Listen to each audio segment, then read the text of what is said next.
agradecimiento a los organizadores y las organizadoras de esta primera conferencia global de PROU.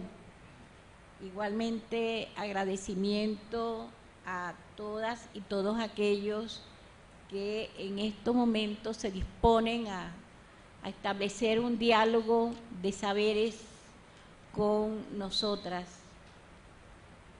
Efectivamente, una vez que se nos planteó la posibilidad de ser parte de este panel, la economía solidaria en América Latina y el Caribe, lecciones y posibilidades de Brasil, Cuba y Venezuela, me pregunté cómo podía yo, desde un colectivo compuesto por el Banco de Desarrollo de la Mujer, hacer una presentación de una experiencia que fuera posible de alimentar a los asistentes y a las asistentas. En principio, el título es Instrumentos para la construcción de una economía solidaria desde las comunidades, pero después me di cuenta que algo había faltado.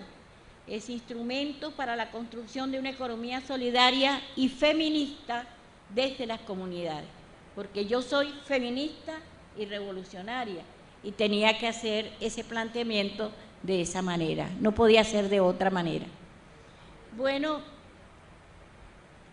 la compañera que está haciendo la traducción me dijo que fuera más o menos no tan rápido, y entonces voy a tratar de hacerlo. El Banco de Desarrollo de la Mujer fue creado el 8 de marzo de 2001, es decir, es de este siglo, comenzó con el siglo. Y sin embargo, su creación viene desde antes, porque los gérmenes de una nueva sociedad surgen en la vieja sociedad. De manera que por allá por 1995 tuvimos la oportunidad de asistir a la 4ª conferencia sobre la mujer, igualdad, desarrollo y paz, que se realizó en Beijing, China. En esa 4ª conferencia sobre la mujer, igualdad, desarrollo y paz, hubo un tema de discusión muy importante: la feminización de la pobreza. Es decir, la pobreza, producto del desarrollo del modelo neoliberal del capitalismo salvaje, había dado lugar a un crecimiento en particular de la pobreza en el seno de las mujeres. Según las estadísticas manejadas por la Comisión Económica para América Latina, la CEPAL, el 70% de los pobres para ese momento, 1995, éramos mujeres. La pobreza tenía rostro de mujer y por tanto se crea esa categoría, feminización de la pobreza, para dar cuenta de una realidad. Allí en Beijing se encontraron, y no por casualidad, aproximadamente unas 40.000 mujeres de todo el mundo, de diferentes religiones, diferentes espiritualidades, diferentes condiciones de vida socioeconómica, 40.000 mujeres. 10.000 fueron o asistieron a la conferencia mundial, a la 4ª conferencia, y 30.000 al foro paralelo. Un foro paralelo que tenía lugar en tanto las mujeres de base, las sencillas, las humildes, aquellas que no accedían a sus gobiernos, eran convocadas para hacer allí una discusión en torno no solo a la situación que vivíamos las mujeres, 1995, sino al cómo nosotras, desde nuestra feminidad, desde nuestra posición de luchadoras sociales, podíamos enfrentar ese modelo capitalista que estaba destruyendo a la humanidad. Ese fue el planteamiento. A partir de esto se llega a una conclusión. Los derechos humanos de las mujeres deben ser derechos integrales. No se trata solo de tener derechos sexuales y reproductivos. No se trata solo de tener derecho a una vida libre de violencia. Se trataba además de derechos sociales, derechos políticos, pero también de derechos económicos. Y esos derechos económicos debían ser incorporados plenamente en un momento en que el modelo económico nos consideraba mano de obra barata, desorganizada y desorganizables. Es decir, las mujeres en condiciones tales en que podíamos ser utilizadas para que el modelo económico funcionara. Estamos en 1995, para que ese modelo funcionara, pero sobre la base de que nuestro trabajo fuese cada vez más un trabajo menos digno, un trabajo no remunerado, un trabajo en el cual se nos condenara prácticamente a la esclavitud. Ese era el planteamiento que se hacía en Beijing en 1995. ¿Lo hacían los gobiernos? No necesariamente. Podríamos decir incluso que la mayoría de los gobiernos no lo estaba haciendo porque la mayoría había asumido que habíamos llegado al fin de la historia, al fin de las ideologías, y que como habíamos llegado a esa situación, lo que había que hacer era poner en práctica el modelo económico neoliberal, no importaba lo que eso significara. Nos decían, la enfermedad es grave, y como es grave hay que dar medicinas muy amargas, pero es esa la única medicina posible. Ese era el planteamiento de los gobiernos, en su mayoría, no todos, estamos generalizando, pero el planteamiento en su mayoría. Pero es que habían 30.000 mujeres reunidas en el foro paralelo, y en el foro paralelo la cosa era de otra naturaleza. Allí sí, las mujeres organizadas en el mundo entero nos planteamos que no era ese el modelo económico o socioeconómico que le servía a los seres humanos y que debíamos trabajar contra él o para generar otro. No se trataba solo de luchar contra un modelo, sino también por construir un nuevo modelo socioeconómico.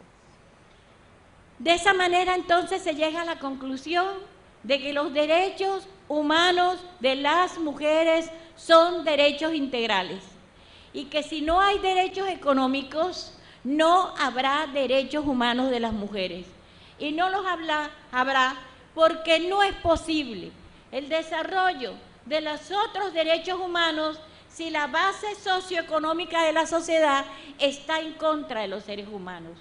Si se ha puesto un criterio según el cual la economía está en contra de los seres humanos, si se ha impuesto un criterio según el cual la economía no está al servicio de los seres humanos, sino que los seres humanos estamos al servicio de la economía y de una economía que satisface los intereses de una minoría.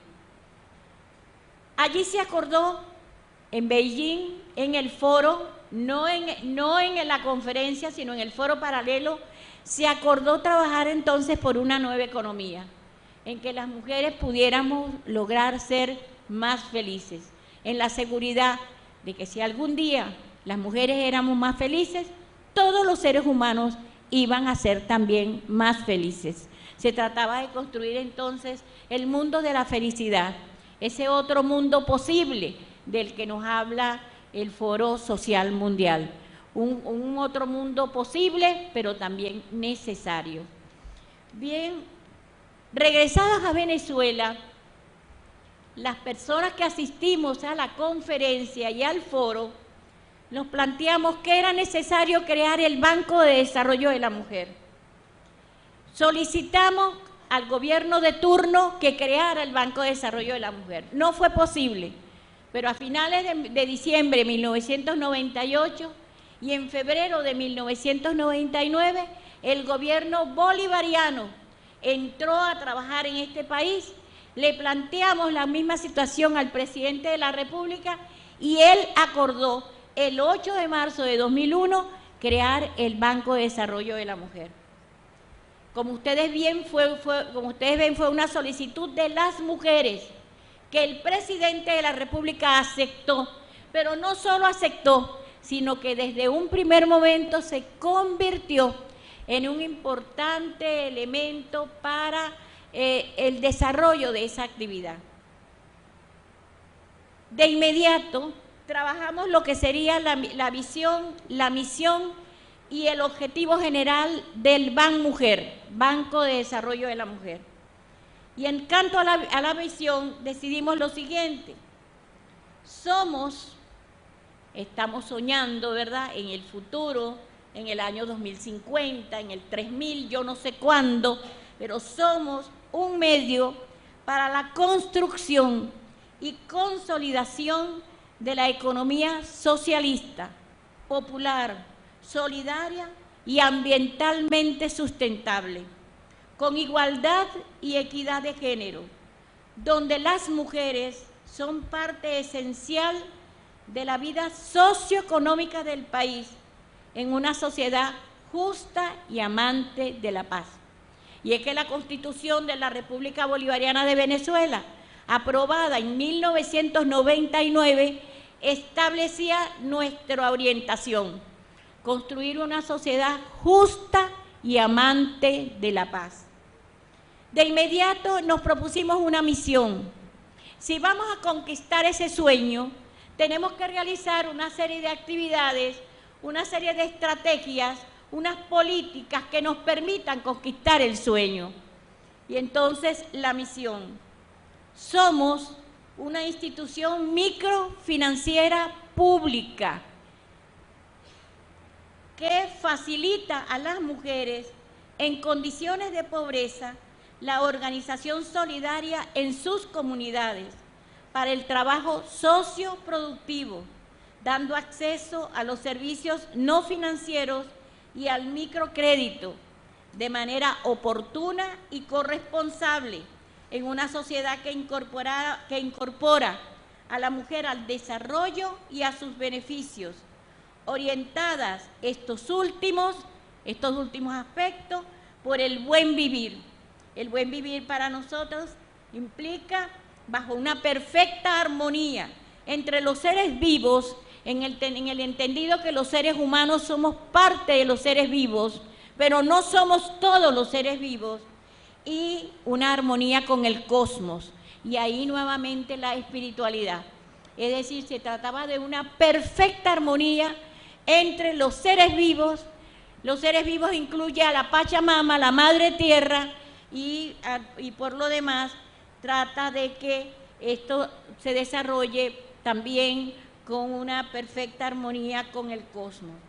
Y el objetivo general: proporcionar servicios no financieros y financieros fundamentalmente a las mujeres en situación de exclusión y discriminación, organizadas en colectivos solidarios, a fin de promover su participación protagónica, soberana e igualitaria en la construcción de una economía socialista. Se trata entonces, y termino porque se terminaron los 15 minutos, se trata de construir el socialismo desde lo pequeño, desde las comunidades de base, con las comunidades de base, pero con perspectiva de género, etnia y clase. Todas las mujeres presentes en la posibilidad de construir una nueva patria, la patria socialista. Muchas gracias.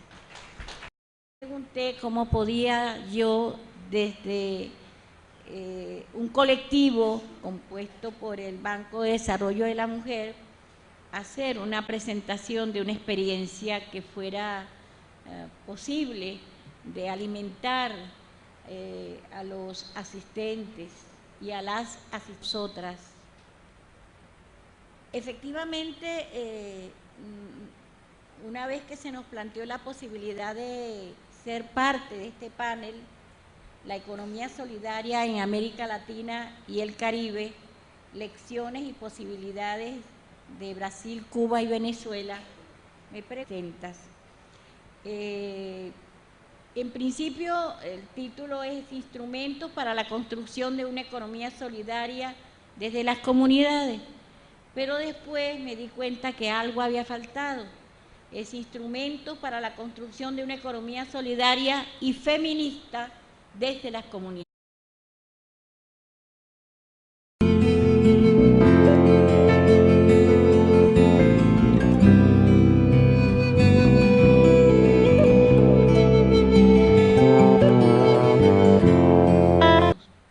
Agradecimiento a los organizadores y las organizadoras de esta primera conferencia global de PROU. Igualmente agradecimiento a todas y todos aquellos que en estos momentos se disponen a establecer un diálogo de saberes con nosotros.